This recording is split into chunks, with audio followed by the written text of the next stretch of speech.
On ne saute pas à pieds joints pour créer une entreprise. L'entrepreneuriat, ce n'est pas un voyage de plaisir. Non, c'est douloureux. Mes amis, tous ceux qui vous ont dit non, on entreprend et puis on devient riche, on a l'argent, c'est des menteurs. Je dis, c'est douloureux.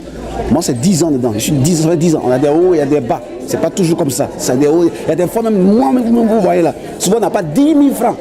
On est obligé de demander 20 000, 30 000, 100 000 francs.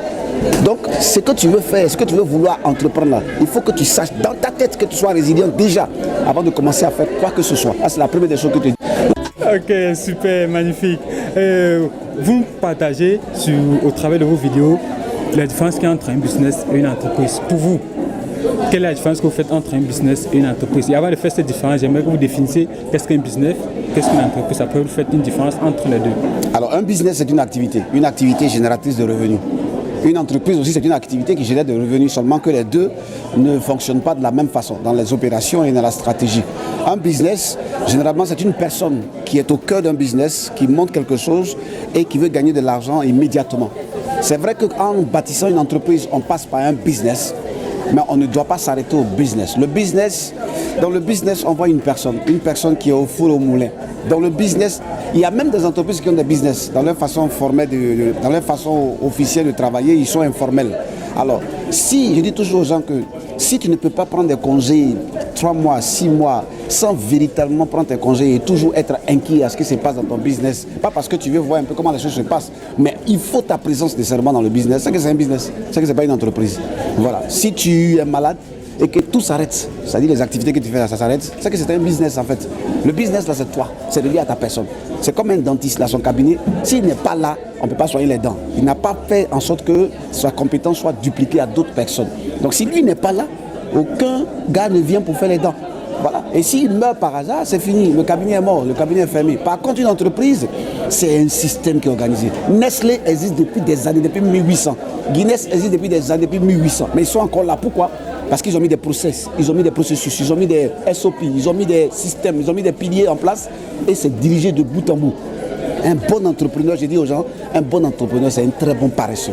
Parce que lui, il ne travaille qu'à mettre en place des systèmes. Parce que tout ce qu'il veut faire, c'est de faire en sorte que lui ne vienne pas au travail pour que les gens puissent travailler pour lui. C'est tout. Vous citez très bien Robert Kiyosaki. Vous dites que non, vous ne voulez pas travailler pour l'argent, que l'argent va travailler pour vous. Mais comment est-ce que l'argent peut travailler pour vous si vous êtes vous-même aussi bien opérationnel que stratège? Non. Vous devez être constamment stratège et faire en sorte que les personnes que vous recrutez, que vous choisissez, puissent véritablement vivre les opérations. Voilà un peu. Magnifique, magnifique. Et pour les jeunes qui vous écoutent et qui aimeraient lancer son entreprise, par où il faudrait commencer? Est-ce qu'il faudrait commencer par un business avant de transformer ce business en entreprise ou il peut directement commencer en entreprise? Alors 2 choses ou 3 choses. Première chose, si tu hésites, si tu doutes à lancer ton business, mon frère, il faut douter. Reste dans ton doute. S'il te plaît, reste là-bas. Comme ça qui te va comprendre. C'est important que tu saches ça. Voilà, on ne saute pas à pieds joints pour créer une entreprise. L'entrepreneuriat, ce n'est pas un voyage de plaisir. Non, c'est douloureux. Mes amis, tous ceux qui vous ont dit non, on entreprend et puis on devient riche, on a l'argent, c'est des menteurs. Je dis, c'est douloureux. Moi, c'est 10 ans dedans. Ça fait 10 ans. On a des hauts, il y a des bas. C'est pas toujours comme ça. C'est des hauts. Il y a des fois, même moi, vous voyez là. Souvent, on n'a pas 10 000 francs. On est obligé de demander 20 000, 30 000, 100 000 francs. Donc, ce que tu veux faire, ce que tu veux vouloir entreprendre là, il faut que tu saches dans ta tête que tu sois résilient déjà avant de commencer à faire quoi que ce soit. C'est la première des choses que je te dis. La deuxième des choses que je te dis, s'il te plaît, fais-toi former. Viens aux événements comme ça, Samba professionnel. On a lancé Samba, il y a des gens qui sont venus, mais ça, on aurait pu être plus nombreux que ça.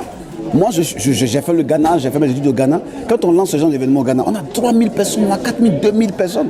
Mais je suis venu au Gabon, bon, il y a eu du monde, mais ce n'est pas ce que j'attendais.